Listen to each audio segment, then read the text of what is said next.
शङ्कराचार्यान् प्रणमामि मुहुर्मुहुः। यदनुग्रहतो जन्तुः सर्वदुःखातिगो भवेत् तमहं सर्वदा वन्दे श्रीमद्वल्लभनन्दनम्। अज्ञानतिमिरान्धस्य ज्ञानाञ्जनशलाकया चक्षुरुन्मीलितं येन तस्मै श्रीगुरवे नमः। नमामि हृदये शेषे लीलाक्षीराब्धिशायिनं लक्ष्मीसहस्रलीलाभिः सेव्यमानं कलानिधिं। चतुर्भिश्च स्त्रिभिस्तथा षड्भिर्विराजते योऽसौ पञ्चधा हृदये।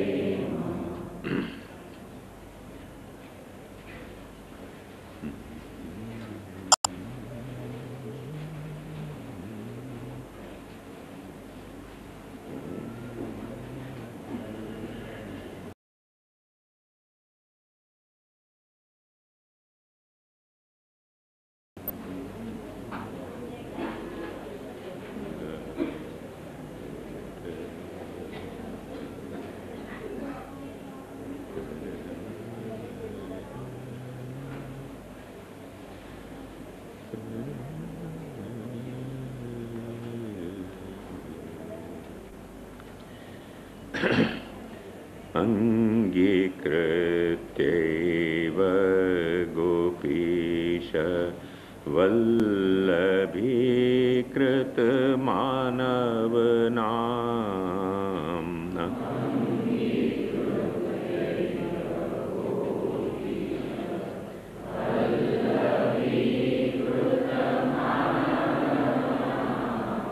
करी करुणा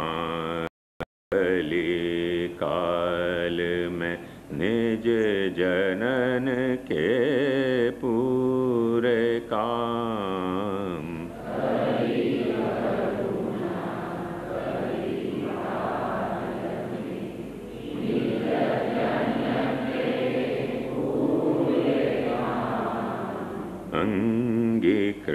अंगीकृत्यैव गोपीश वल्लभीकृतमानवनाम्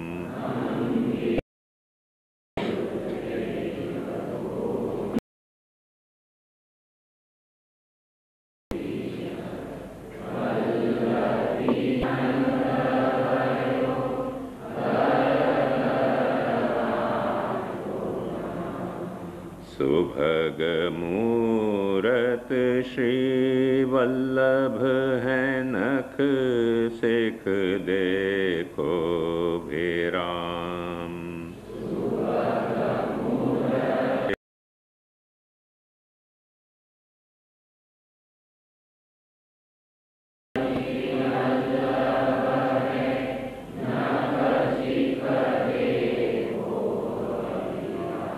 अंगीकृत्यैव गोपीश वल्लभीकृतमानवनाम्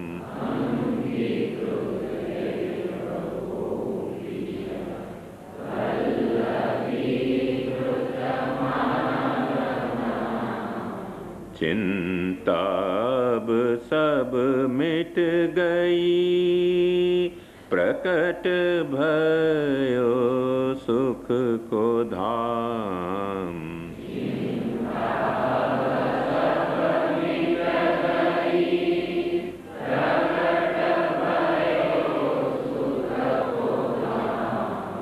फूल्यो फेरत गोविंद सदा पायो निज पद गोकुल गाम।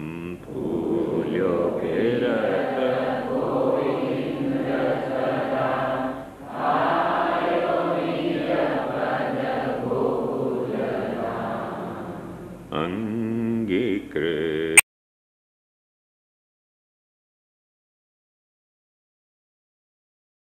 एव गोपीश वल्लभीकृत मानवनाम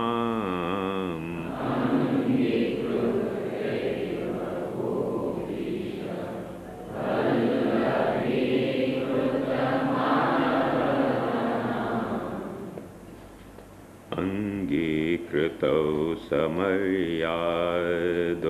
पुरुषोत्तम प्रकट भये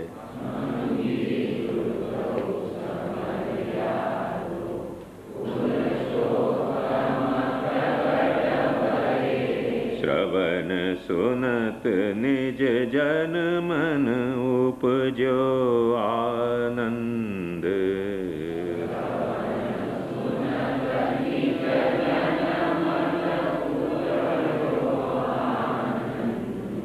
हरि करुणा हरि बदनानल श्री वल्लभ दास दियो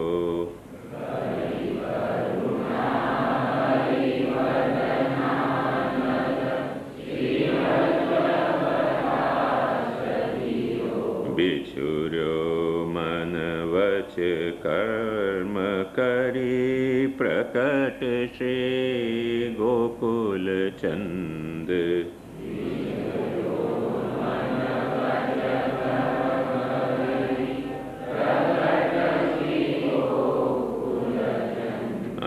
अंगीकृतौ समर्यादो पुरुषोत्तम प्रकट भये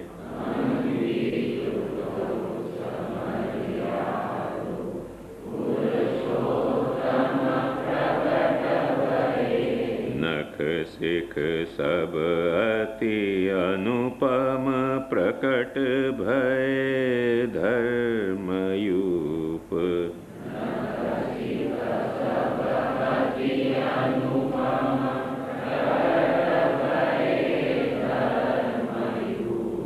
रूप वसुधा पान करत सबे विदुष वृंद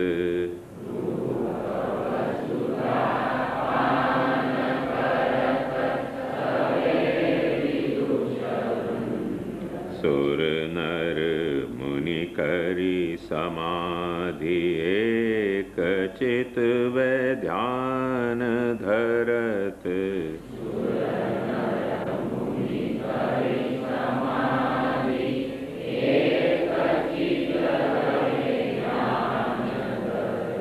पावत नहीं पार कछु मायावादि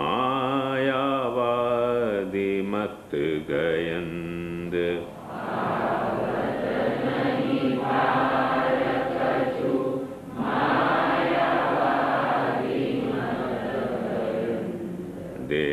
देखियत प्राकृत रूप निश्चय हैं अप्राकृत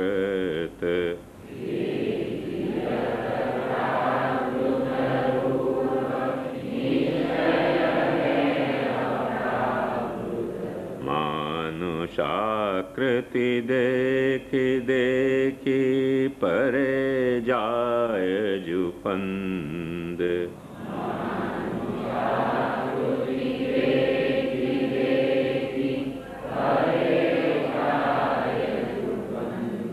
पुष्टि सृष्टि उद्धरण को द्विजवर अवतार धर्यो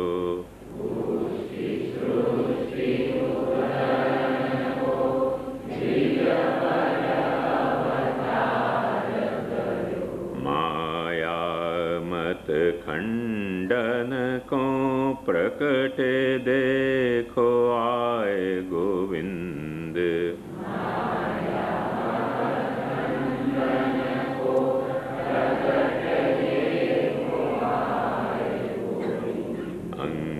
अंगीकृतौ समर्यादो पुरुषोत्तम प्रकट भये।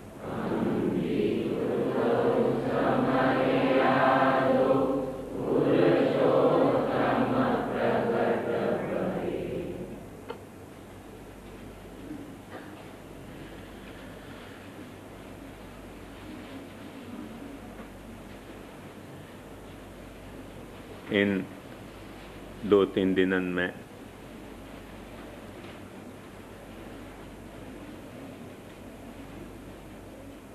अंगीकृत्य इव गोपीश वल्लभीकृत मानव नाम करी करुणा कली काल में निज जनन के पूरे काम। और अंगीकृतौ समर्यादो प्रकट भये पुरुषोत्तम श्रवण सुनत निज जन मन उपजो आनंद।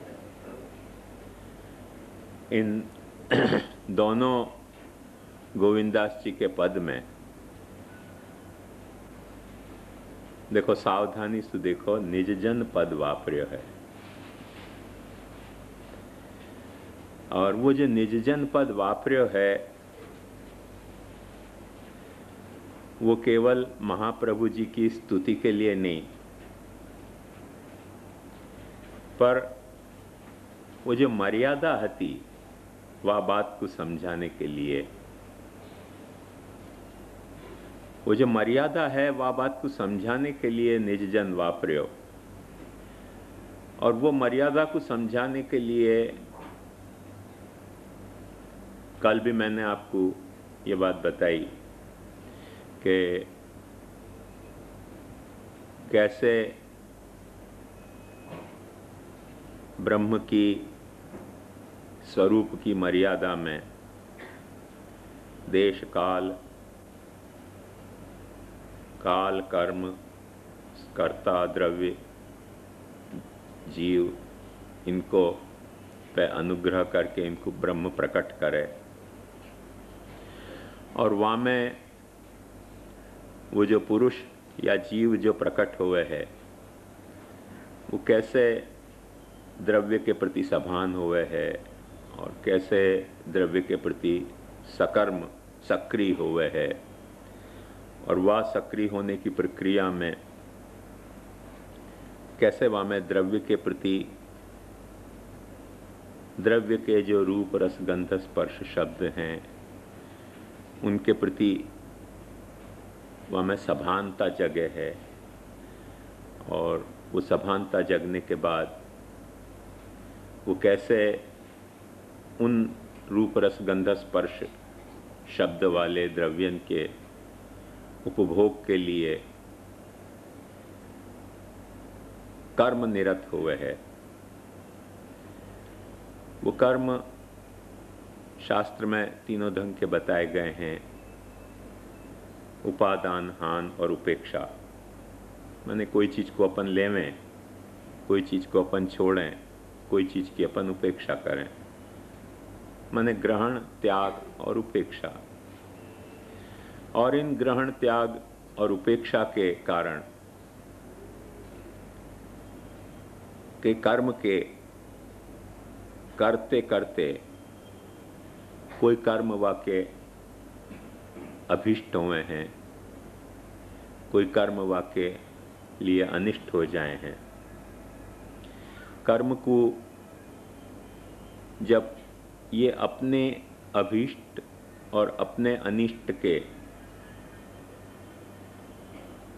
मोटिवेशन से जा बखत जीव कर्म करे है,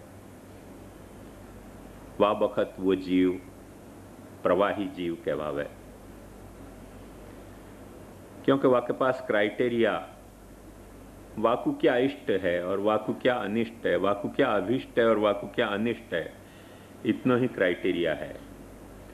और इतने क्राइटेरिया से जब वक्त कर्म करे वह वक्त वो सारो कर्म प्रवाह कर्म हुए है। क्योंकि हर व्यक्ति को जो अभीष्ट है वह हर एक को अभीष्ट नहीं हुए है।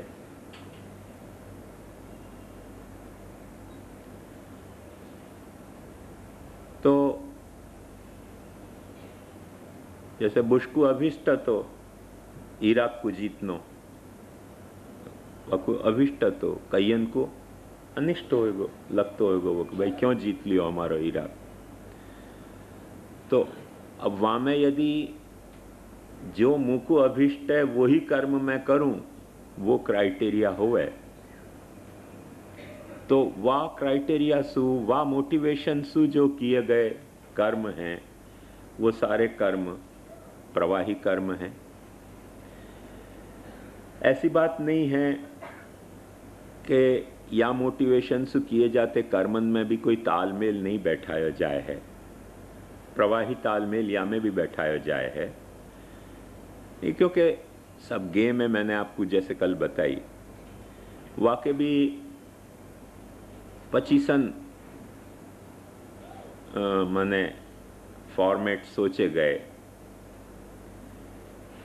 कि भाई ऐसो कर्म कि जो कर्म मैं जा सराउंडिंग में रह रहे हूं, वारा सराउंडिंग में मुझको मैक्सिमम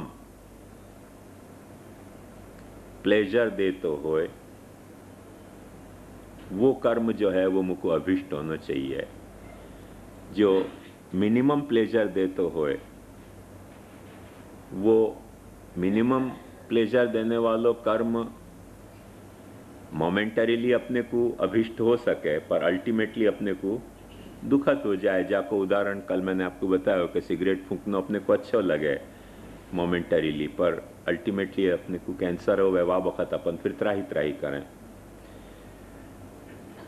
और भी कई क्राइटेरिया सोचे गए कि नहीं, अपने को अपने मोमेंटरी प्लेजर और अपने मैक्सिमम प्लेजर पे या को मत काउंट करो, पर बहुजन सुखाय जो होए वो कर्म जो है वो अच्छा है, बहुजन दुखाय जो हो तो होए वो कर्म खराब है।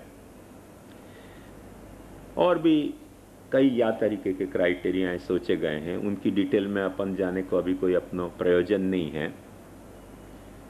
10-15 थ्योरी माने धर्म को बीच में लाए बिना सिर्फ नीति के आधार पे इन कर्मन को कैसे कंट्रोल किया जाए।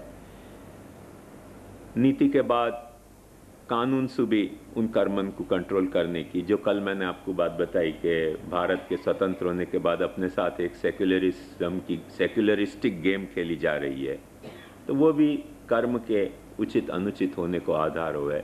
तो ऐसे सोशल लॉ होवें, पॉलिटिकल लॉ होवें, कल्चरल लॉ होवें, रीजनल लॉ होवें, कम्युनल लॉ होवें, ये सारे धर्म के कंसेप्ट के बिना कर्म को डिफाइन करने के, कर्म की अभिष्टता और कर्म की अनिष्टता को डिफाइन करने के बहुत सारे क्राइटेरिया हैं। विचारकन ने, चिंतकन ने, सबन ने सोचे, पर सभी धर्मन ने ये कर्म से ऊपर उठ के जो शास्त्र से विहित कर्म है वो धर्म है, और शास्त्र से जो निषिद्ध कर्म है वो अधर्म है।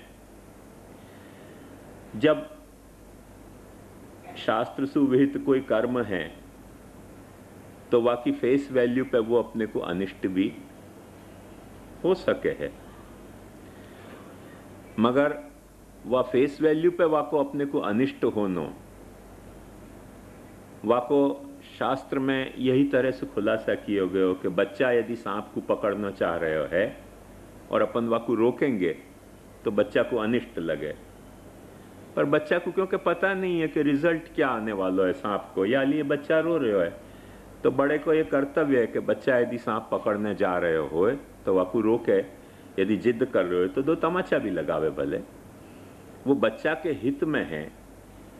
तो या तरह से शास्त्र ने अपन जिन कर्मन को अभिष्ट समझ रहे हैं और अपन जिन कर्मन को अनिष्ट समझ रहे हैं, वाकई कोई आध्यात्मिक विवेचना करी।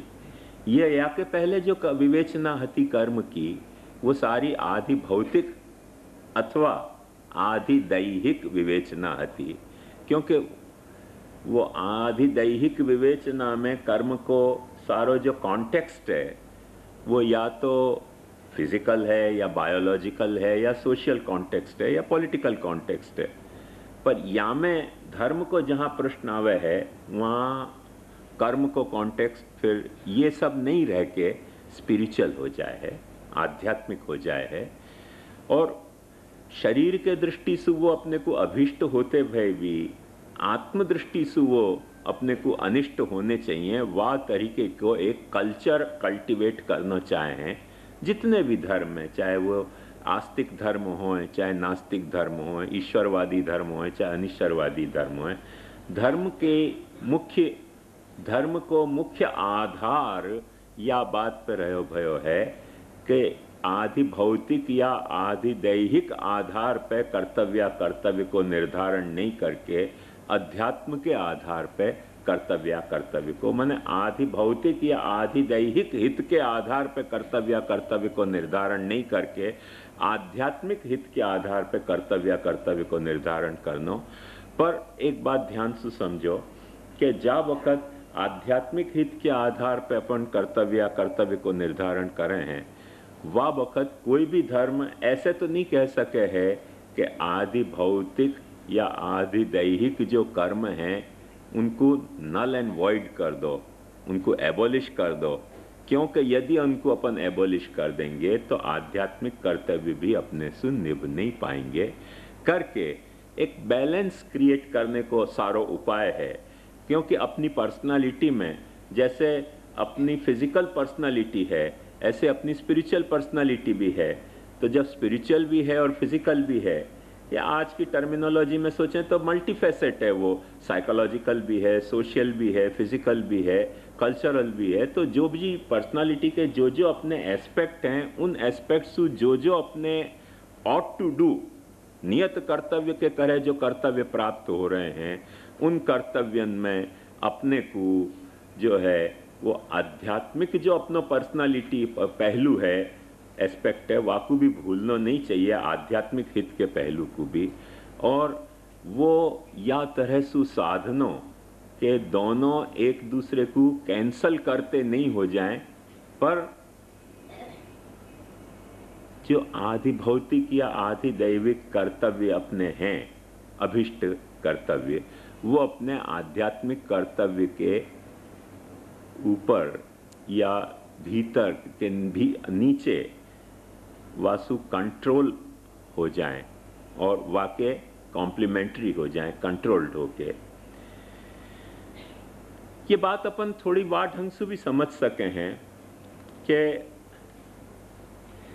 जैसे कल मैंने आपको बताई थी कि अपनी प्रारंभिक चेतना में सिर्फ विषय के प्रति संवेदना हुए है पेड़ को, पर वो संवेदना में विवेचना नहीं हुए है, पर वही संवेदना विकसित होके विवेचनात्मक भी हो जाए जा वक्त। माने जो अपने को संवेदन हो रहे है वाको अपन डिस्क्रिमिनेट कर सकें, डिस्टिंग्विश कर सकें। तो वह तरीके की जा वक्त अपने को आवे कि ये जो संवेदना हो रही है ये उचित है कि अनुचित है, हमारे लिए हित में है कि अहित में है, वगैरह वगैरह। तो माने इमीडिएट टर्म में हित में है पर लॉन्ग टर्म में अहित में है, इमीडिएट टर्म में अहित में है पर लॉन्ग टर्म में हित में है। दवाई अपन कड़वी लें, ऑपरेशन अपन करावें, इमीडिएट अपने को अहित सो लगते हुए है। वो जो कल मैंने आपको उदाहरण बताया कि वो पुंगी लगा के बाला निकाल रहे हो तो उन्होंने गला ही दबाना शुरू कर दिया। तो इमीडिएट टर्म में अहित को इतना बड़ो मान लियो कि लॉन्ग टर्म के अहित को भुला दियो गयो।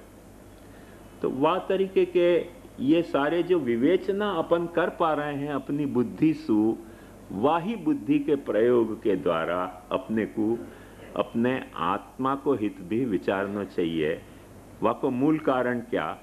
क्योंकि आत्मा के पहलू सु हर देह कम से कम अपने यहाँ की भारतीय दर्शन, भारतीय धर्म तो जितने हैं, वो चाहे ईश्वरवादी हों चाहे अनिश्वरवादी हों, उन सभी धर्मन की ये धारणा है कि ये देह जो है वो एक मोमेंटरी एस्पेक्ट है अपनो, ऐसे तो कई देह अपने आने वाले हैं, तो एक धर्म में एक बखत के देह के हित को इतनो बड़ो इम्पोर्टेंस नहीं देना चाहिए जो सु आत्मा जाकू अपन शाश्वत मान रहे हैं वाको अहित होवे।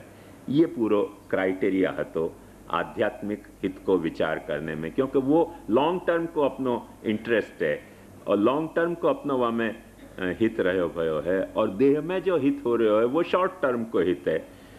यद्यपि अपनी जो देह में पैदा होती अर्जेंट डिमांड हैं वो अपने को ऐसी लगे कि लॉन्ग टर्म को अपनो इंटरेस्ट या में रहो भयो है, मगर जब आत्मा से कंपेयर करोगे तब वो बात पता चलेगी। वो जैसे बच्चा को सड़क तो सांप बड़ो अच्छो लगे पकड़ने की, बच्चा को इच्छा हुए, शॉर्ट टर्म इंटरेस्ट को बहुत आगे हो, पर लॉन्ग टर्म इंटरेस्ट को वहाँ में घातक हो रहे हो है।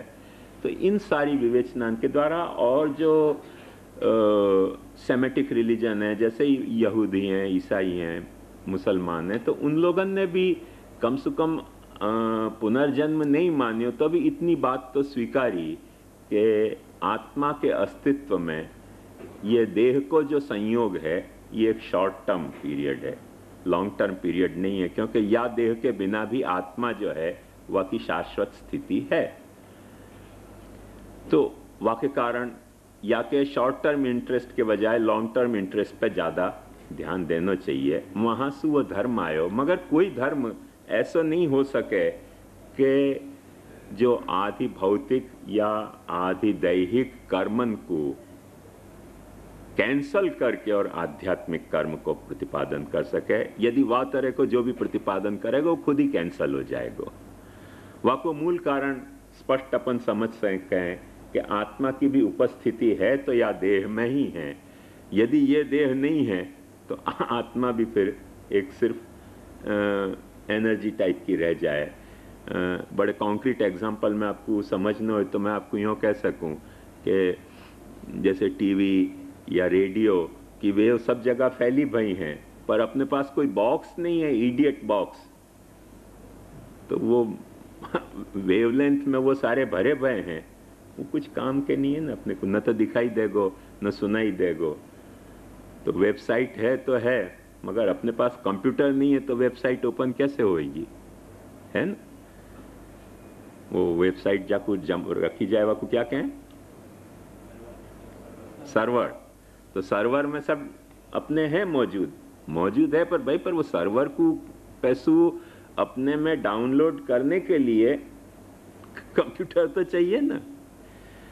कंप्यूटर के बिना डायरेक्ट सर्वर के साथ तो कांटेक्ट हो नहीं सके ना। तो ऐसे आत्मा है तो है, मगर ये देह नहीं है, तो वो आत्मा जैसे साजन घर भले तैसे भले विदेश जैसे हो जाएगा। वो यदि कुछ सार्थक बनाना है तो कोई न कोई कंप्यूटर रूपी, कोई न कोई इडियट बॉक्स रूपी देह तो वाकू चाहिएगो।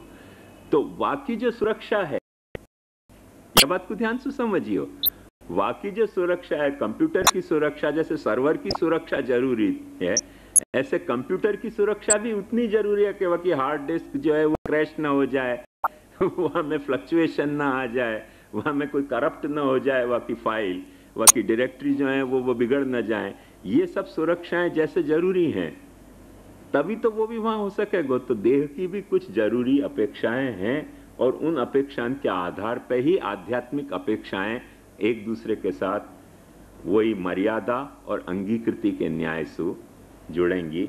ये सब विषय मैंने आपको कल समझाने की कोशिश करी। साथ साथ ये भी बतायो कि जैसे ये देह की जो आधि दैहिक या आधि भौतिक कर्म की जो मर्यादा है, वहाँ में धार्मिक जो कर्म की मर्यादा है वो पुष्टि रूप है। वो मैंने महाप्रभु जी का वचन आपको बताया तो कैसो श्रुतिम आत्म प्रसादाय रूप प्रपंच करणात् स्वाशक्त स्वांस वारणे श्रुतिम आत्म प्रसादाय। तो वो श्रुति को जो प्रकट कियो वचसा वेद मार्ग, वो भी एक अनुग्रह रूप हतो, और करके वो पाछी एक अंगीकृति भगवान ने अपनी वामे से अंगीकृति करी। मैंने इवोल्यूशन थ्योरी के आधार पर भी मैंने इवोल्यूशन, नेचुरल इवोल्यूशन और नेचुरल सिलेक्शन के पैरेललिज्म से वो बात भी समझाने को आपको प्रयास कियो। साथ ही साथ जब वो मर्यादा के रूप में हो जाए है तब वह मर्यादा में सु पाछी भक्ति की भी एक मर्यादा अलग प्रकट हुए है। ये सब बात बताई। ये सारी बातें बता के और मैंने ये बताने को प्रयास कियो कि ये जो भक्ति की मर्यादा है या भक्ति की मर्यादा में भी पाछी महाप्रभु जी ने मर्यादा मार्ग और पुष्टि मार्ग ऐसे दैवी जीवन के जो दैवी और आसुरी जो गीता को सिद्धांत तो वहां में सु दैवी जीवन में सु पाछो एक दैवी जीव की दैवी व्यवस्था के अंतर्गत पाछी एक पुष्टि और मर्यादा की व्यवस्था को भेद काढ़ो। वो कंटिन्यूअस आप देखो, मैंने जो कल ताओ को बतायो यिन और यांग को साइकिल, वो यिन और यांग को साइकिल चल ही रहे है। हाँ, जहां से वो खत्म हो रहे हो वहां से वो फिर पाछो स्टार्ट हो रहे हो। तो आज भी है का नहीं है? अच्छा, तो वो वह तरह से वो साइक्लिकली डायनामिक इंटरप्ले वहां में चल रहे है। सो वो डायनामिक इंटरप्ले जब चल रहे है वह के तहत पाछी महाप्रभु जी ने एक व्यवस्था अपने को बताई कि पुष्टि जीव कुछ अलग हुए हैं। कश्चिदेव ही भक्तो ही यो मद्भक्त इति रणात् सर्वत्रोत्कर्ष कथनात् पुष्टि रस्ती निश्चय। तो ये महाप्रभु जी ने एक पाछी नई व्यवस्था दी और वह व्यवस्था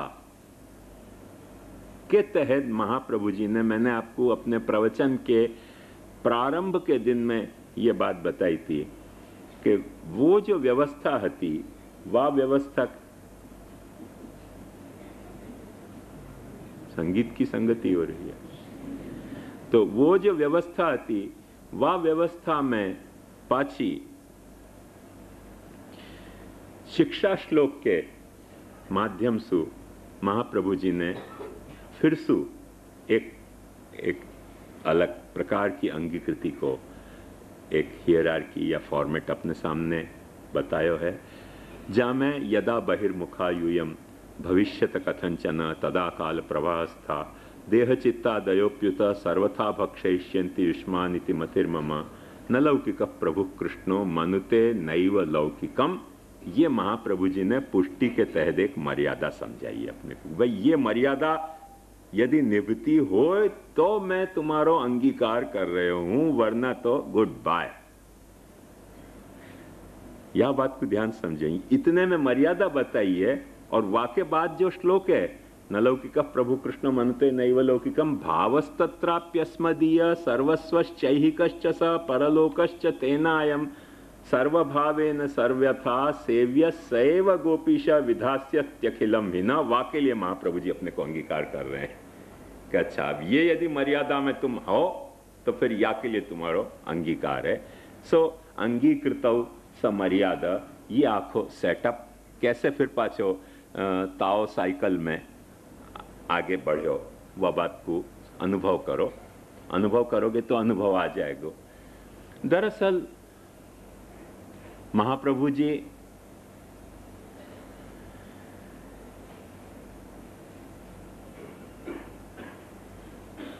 या बात को अनुभव कर रहे हैं या देख पा रहे हैं, आप तो सर्वज्ञ से देख पा रहे हैं कि प्रत्येक धर्म में जो तकलीफ है वो तकलीफ पुष्टि मार्ग में नहीं हो सके है, ऐसी बात नहीं है।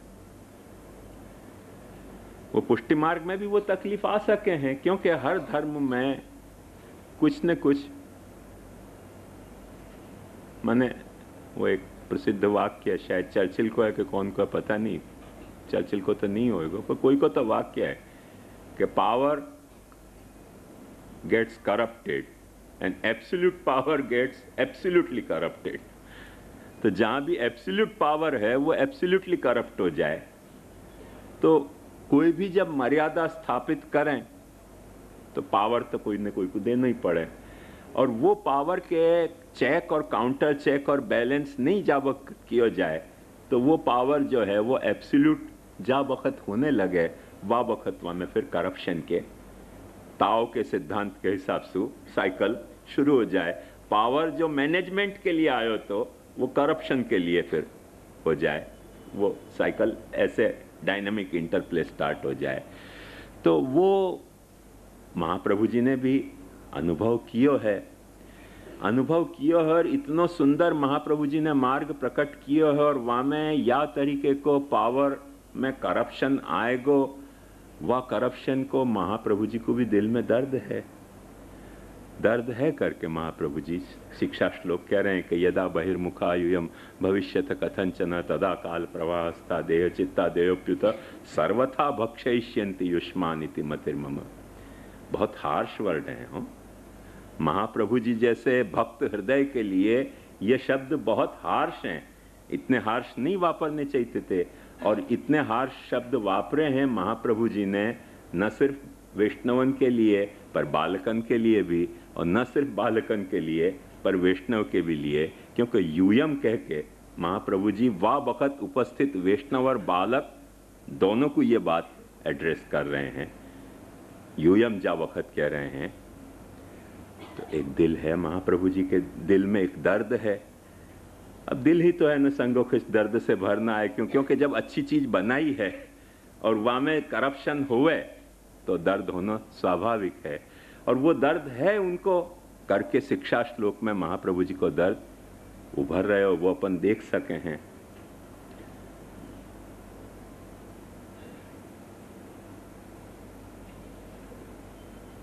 एक बड़ी अच्छी जगजीत ने गजल गाई है,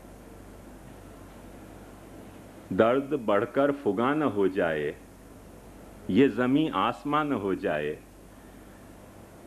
माने दर्द जो मेरे दिल में है, जो तकलीफ है मेरे दिल में, वो फुगा माने शिकायत न बन जाए। जिनको मैं उपदेश दे रहा हूं पुष्टि मार्ग को, उनके विरुद्ध मैं शिकायत करते न हो जाऊं कि ये सब नालायक के कहां से यहां आ गए। दर्द बढ़कर फुगा न हो जाए, ये जमीन आसमान न हो जाए। माने जमीन की जो धरातल की बात है वो इतनी ऊपर विकृत होकर ऊपर उठ गई जैसे वो बम पड़े और बम जमीन पर पड़े और धुआं ऊपर उठे, ऐसे ये जमीन आसमान हो जाए। दिल में चुभता हुआ सा नस्तर है, मेरे दिल की जुबान हो जाए। एक नस्तर है, एक चीरा लगे हुए दिल में मेरे, वो कहीं मेरे दिल की जबान नहीं बन जाए, वाणी न बन जाए कि यदा बहिर्मुखा यूयम भविष्यथ कथंचन तदा काल प्रवाहस्था देह चित्ता दयोप्युत सर्वथा भक्षयिष्यन्ति युष्मानि। बिल्कुल आशा मत रखियो कि पुष्टि मार्ग तुम्हारो कुछ उपकार करेगो, ये पुष्टि मार्ग तुमको ले डूबेगो यदि तुम बहिर्मुख हो तो। नहीं पुष्टि मार्ग होते तो शायद बच जाते तुम। ये बात ध्यान से समझो। तुमको समझो कि लॉटरी मिल गई, लॉटरी नहीं जीते होते तो कोई तुम्हारा पॉकेट मार तो 100 रुपया 50 रुपया मार तो, पर समझो 2 करोड़ रुपया की लॉटरी तुम्हारे लग गई, फिर पॉकेट नहीं मारेगा, मर्डर ही करेगा तुम्हारा। क्योंकि जब आपको पता चल गई कि तुमको लॉटरी लग गई है, अब तुम्हारी पॉकेट नहीं मारी जाएगी, अब तुम्हारा मर्डर किया जाएगा। क्योंकि 2 करोड़ रुपया की लॉटरी को तुम्हारे पास रखने की यदि सुविधा नहीं है तो तुम वह लॉटरी को रखने के बाद अपने मृत्यु को ही आमंत्रित कर रहे हो। यदा बहिर्मुखा यूयम भविष्यत कथंचन तदा काल प्रवाहस्था देह चित्ता दयोप्युत सर्वथा भक्षयिष्यन्ति युष्मानिति मतिर्मम न लौकिक प्रभु कृष्णो मनते नैव लौकिकम। ये बात ध्यान से समझो, मर्यादा की बात है। ये मर्यादा की बात है। न लौकिक प्रभु कृष्णो मनते नैव लौकिकम को मैं विवेचन कर चुका हूं काफी, पर फिर भी एक बात संक्षेप में फिर से आपको रिमाइंड कर देना चाहूं कि जो अपनी लौकिक अर्ज हैं, जिनको अपन प्रवाह समझ रहे हैं, वो अपने भीतर हैं। अपन कोई पुष्टि मार्गी हैं करके या बहम में मत रहिए कि अपने भीतर लौकिक अपेक्षा नहीं है। और पुष्टि मार्ग हैं करके महाप्रभु जी भी ऐसे नहीं कह रहे हैं कि अपनी सारी लौकिक अपेक्षाओं को अपन कैंसल करें, पर महाप्रभु जी एक प्रिकॉशन अपने से मांग रहे हैं कि तुम इतना तो कर सकोगे कि नहीं कि इन तुम्हारी लौकिक अपेक्षाओं की पूर्ति के लिए तुम कृष्ण कथा कृष्ण सेवा को मत वापरियो। न लौकिक प्रभु कृष्णो मनुते नैव लौकिकम। कृष्ण के लिए तुम्हारी लौकिक अपेक्षाओं को तुम वापरो, कृष्ण की कथा के लिए तुम अपनी लौकिक अपेक्षाओं को वापरो, कृष्ण की सेवा के लिए तुम अपनी लौकिक अपेक्षाओं को वापरो, तो वो कृष्ण के सेवा कथा के लिए जब वक्त तुम अपनी लौकिक अपेक्षा को वापरते होगे तो तुम्हारी लौकिक अपेक्षा सीधी माने छलांग लगा के धर्म के बजाय भक्ति बन जाएगी। छलांग लगा के हाई जंप में वो लौकिक अपेक्षाएं जो तुम्हारी जितनी हैं वो जैसे शास्त्र के अनुसार तुमने अपने कर्म को निर्धारण कियो नहीं कि तुम्हारो कर्म कर्म नहीं रह के धर्म हो गयो। एक बात ध्यान से समझो हो कि शादी करनो धर्म है, विधि निषेध को ध्यान रख के कियो तो बच्चा पैदा करनो धर्म है, खानो धर्म है। अपन समझे खानो धर्म नहीं, ऐसी बात नहीं है, शास्त्र में खानो भी धर्म है और मंजन करनो धर्म है। कोई को कहेंगे तो हंसी आएगी, सालो मंजन करने में धर्म कहां से आया, पर शास्त्र पढ़ो तो पता चलेगा कि सुबह उठ के मंजन करनो धर्म है, बाल काटनो धर्म है, शादी करनो धर्म है, बच्चा पैदा करनो धर्म है, कमानो धर्म है, कमानो भी धर्म है। कब कि जब शास्त्र के विधि निषेध को ख्याल करके तुम कमा रहे हो, शास्त्र के विधि निषेध को तुम ख्याल करके बच्चा पैदा कर रहे हो, सब धर्म ही धर्म है, वो कर्म नहीं है। बात वही की वही है, या रहस्य को समझो, बात वही की वही है, पर विधि निषेध के अनुसार जब तुम कर रहे हो तो वो धर्म है, विधि निषेध के अनुसार नहीं कर रहे हो तो वो कर्म है। बात समझ में आ रही है ना मेरी?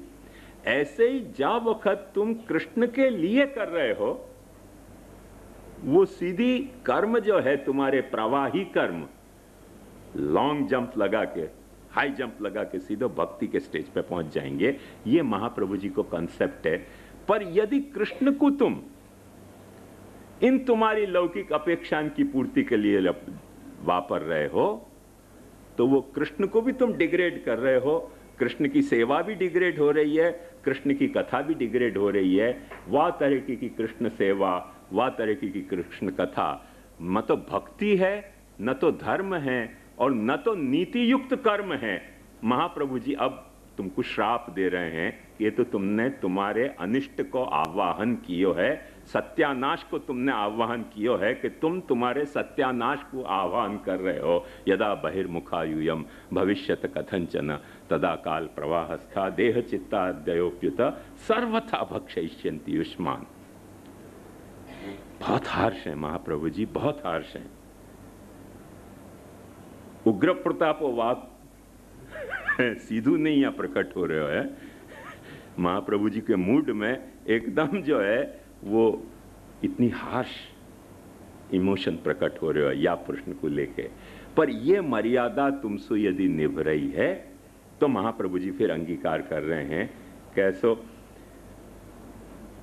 न मनते भावस्तत्राप्यस्मदीय सर्वस्वश्चैहिकश्च स परलोकश्च तेनायम सर्वभावेन सर्वथा सेव्यस्य एव गोपीश विधास्यत्यखिलम भिन्ना।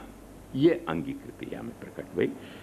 यही बात को सारो विस्तार महाप्रभु जी ने, ये बात ध्यान समझो कि जो यहाँ मर्यादा बताई और जो यहाँ अंगीकृति बताई है शिक्षा श्लोकी में महाप्रभु जी ने, वही मर्यादा और अंगीकृति की सारी विवेचना एट लेंथ और with all the classifications Mahaprabhu ji ने षोडश ग्रंथ में करी है जगह जगह कि ये जो तुम्हारी लौकिक अपेक्षाएं हैं उन लौकिक अपेक्षाओं को जा वक्त तुम कृष्ण के लिए वापरोगे तो कैसे वापरोगे कि जासु तुम में बहिर्मुखता नहीं आवे। तो तनुवित्त जा सेवा वा के लिए बताई है। घर में अपने सेवा करो, परिवार जनन के साथ मिलकर सेवा करो, वो वा के लिए बताई है कि तुम्हारे को बहिर्मुखता नहीं आवे। ये सेवा जो है वो क्रियात्मिका नहीं हो जाए पर मने गुजराती में जाको वेठ कहे हैं वो वेठ नहीं हो जाए, फोर्स्ड लेबर नहीं हो जाए तुम्हारे पे कि तुम्हारे पे फोर्स्ड लेबर है या तरीके के लेबर नहीं हो जाए। वाकई लिए महाप्रभु जी ने समर्पण को सिद्धांत बताया सिद्धांत रहस्य में कि भाई समर्पण के भाव से सेवा करो, फोर्स्ड लेबर के इस तरह सेवा मत करो कि माथे पे आई पड़ो है तो बैल को अपन गाड़ी में जो मारे डंडा तो बेचारो बैल दौड़े ही नहीं दौड़े तो करेगा। तो या तरह से कोई ठाकुर जी की तनुवित्तजा सेवा या घर में सेवा नहीं करनी है, समर्पण के मूड में करनी है। और वो समर्पण भी पाछो जो है वो जैसे अभी इराक ने बुश के सामने समर्पण कर दियो तो वह तरीके को पराजित को समर्पण नहीं है पर प्रेम को समर्पण है। वह के लिए भक्ति वर्धनी में वह समर्पण को फिर पाछो ग्लोरीफाई कर रहे हैं महाप्रभु जी के भाई ये पराजित को समर्पण की बात मैं नहीं कर रहा हूं, मैं प्रेम पूर्वक समर्पण की बात कर रहा हूं। वो समर्पण तुम्हारो, तुम हार गए कि वो तिया गई घर संपत्ति नासी मुंड मुंडाए भय सन्यासी, तो ये पराजित के समर्पण की यहाँ कथा नहीं है पर यह प्रेम के समर्पण की कथा है। तो प्रेम के समर्पण की कथा में वो समर्पण तुम्हारो केवल पराजित को नहीं होना चाहिए पर प्रेमात्मक समर्पण होना चाहिए। तो वो प्रेमात्मक समर्पण की कथा महाप्रभु जी ने भक्तिवर्धिनी में बताई। वह समर्पण को कैसे इंटैक्ट रखना, वह के लिए अन्याश्रय नहीं करना वगैरह वगैरह, क्योंकि जब तुम अन्याश्रय करोगे तो वह समर्पण की जो सेंटिमेंट है वो डिसइंटीग्रेट हो जाएगा। तो वह के लिए अन्याश्रय नहीं करना वगैरह कथा विवेक धैर्याश्रय कृष्णाश्रय इन सब में समझाई। और वो जो समर्पण और स्नेह जो है, वो समर्पण और स्नेह जो है वो भी पाछो तुम्हारे लाइफ की पार्शियल कोई माने, जैसे अपन समर वेकेशन में हिल स्टेशन पे जावें वह तरीके को तुम्हारो प्रेम नहीं होना चाहिए पर तुम्हारे टोटल इन्वॉल्वमेंट को प्रेम होना चाहिए। पार्शियल इन्वॉल्वमेंट वालों प्रेम नहीं होना चाहिए, क्योंकि पार्शियल इन्वॉल्व प्रेम के भी पाछे दोनों प्रकार हो सकें, टोटल इन्वॉल्वमेंट को और पार्शियल इन्वॉल्वमेंट को। एक बात ध्यान समझो कि अपन जा वक्त भी समर वेकेशन में हिल स्टेशन जावे तो हिल स्टेशन अपने को घर से ज्यादा प्यारो लगे हो, घर से ज्यादा प्यारो लगे। सबके चेहरा पे जो वा वक्त जा तरीके को नूर आवे है, जा तरीके की माने स्फूर्ति आवे है, जा तरीके की उमंग आवे है, वैसी उमंग घर में नहीं दिखे। पर यदि कोई कहे कि आप घर मत जाइए यहीं रह जाओ अच्छो लग रहे हो, तो तब पता चलेगी कि भाई तो फिर घर ही भलो है। कोई पकड़ के वहां कैद करके रख दे एक अच्छे से हिल स्टेशन में कि अब तुमको हिल स्टेशन पसंद आयो, महाबलेश्वर पसंद आयो कि नैनीताल पसंद आयो कि अल्मोड़ा पसंद आयो, तो चलो एक जेल में तुमको यहाँ पूर दें, तब तुमको घर याद आएगा। वतन की कशिश और वतन की मोहब्बत जरा कोई देखे वतन से निकल के, तब तुमको घर याद आएगा। तो घर के प्रति जो अपना स्नेह है वो स्नेह जो है वो टोटल स्नेह है, और हिल स्टेशन के प्रति जो अपना स्नेह है वो मोमेंटरी पार्शियल स्नेह है। वहां में उत्तेजना ज्यादा है या में इन्वॉल्वमेंट ज्यादा है, वहां में एक्साइटमेंट ज्यादा है या में इन्वॉल्वमेंट ज्यादा है। सो एक एक्साइटमेंट को और इन प्रेम में भी ये दोनों एलिमेंट हैं, एक्साइटमेंट को भी इन्वॉल्वमेंट है और एक्साइटमेंट को भी एलिमेंट है और इन्वॉल्वमेंट को भी एलिमेंट है। उनके भी पाछे ताव के तरह साइकिल चलें, डायनामिक इंटरप्ले चलें। हर प्रेम में कुछ एक्साइटमेंट की तो अपेक्षा है ही, और हर एक्साइटमेंट में यदि इन्वॉल्वमेंट यदि नहीं परमानेंट है तो वो एक्साइटमेंट कहीं न कहीं कभी न कभी कुछ न कुछ लफड़ा पैदा कर रही है। तो वह लिए महाप्रभु जी ने वो प्रेम में भी पाछो ये वाकु चेक करने के लिए निरोध लक्षण में टोटल इन्वॉल्वमेंट की बात बताई। और जब टोटल इन्वॉल्वमेंट की बात बताई कि प्रेम भी सिर्फ एक्साइटमेंट ओरिएंटेड नहीं होना चाहिए पर टोटल इन्वॉल्वमेंट ओरिएंटेड तुम्हारा प्रेम होना चाहिए। भक्ति भी जो है वो भाव भगति भादो नदी आवत ही गहराए, गहराई तब जानिए जब जेठ मास ठहराए। तो ये तो भागवत सप्ताह को आयोजन भयो, 56 भोग को आया जाए, भीड़ पड़े वो वाकू धक्का मार के आगे बढ़े, वो वाकू धक्का मार के आगे पड़े। वो क्यों? भाव भगत भादो नदी आवत ही गहराए, बहुत गहरा जाए।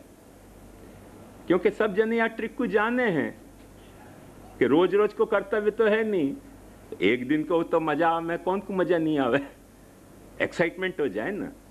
वहां में इन्वॉल्वमेंट नहीं है। जो आ रहे हैं वाकू को के रोज अब तेने आज 56 भोग के दर्शन किए, रोज दर्शन करने आ, तो खोड़ भूल जाएगा भाई साहब गलती भाई अब नहीं करूंगा। जो आवे वाकू पकड़ पकड़ के रोको कि कथा सुनने आयो ना, चल अब 365 दिन कथा सुनियो, है देखो भागना शुरू करेंगे।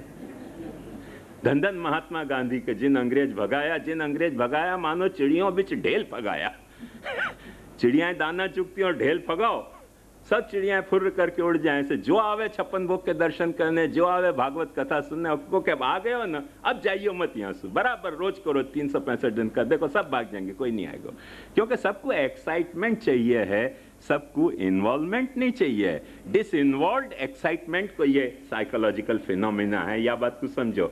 डिसइन्वॉल्वमेंट एक्साइटमेंट को जो फिनोमिना है बड़ा रोचक फिनोमिना है, पर वो विथ इन्वॉल्वमेंट होना चाहिए। वह बात को केयर लेने के लिए महाप्रभु जी ने अपने को निरोध लक्षण समझायो, और वो निरोध लक्षण जो समझायो है वाकई बाद महाप्रभु जी कहें कि तुम्हारे में ऐसी अलौकिक सामर्थ्य आएगी कि फिर तुमको या भूतल पे तुमको भगवान को अनुभव होने लगेगो। ये आखो एक स्टेज है, एक या तरीके को आखो स्टेज है जो महाप्रभु जी वहां से समझा रहे हैं कि हमारो भाव जो है भावस्तत्राप्यस्मदीय सर्वस्वश्चैहिकश्च स परलोकश्च तेनायम सर्वभावेन सर्वथा सेव्य सैव गोपीश विधास्यत्यखिलम ही न। यहाँ ये अंगीकृति को सारो सेटअप महाप्रभु जी ने समझायो है। ये अंगीकृत समर्यादा को आखो स्वरूप है।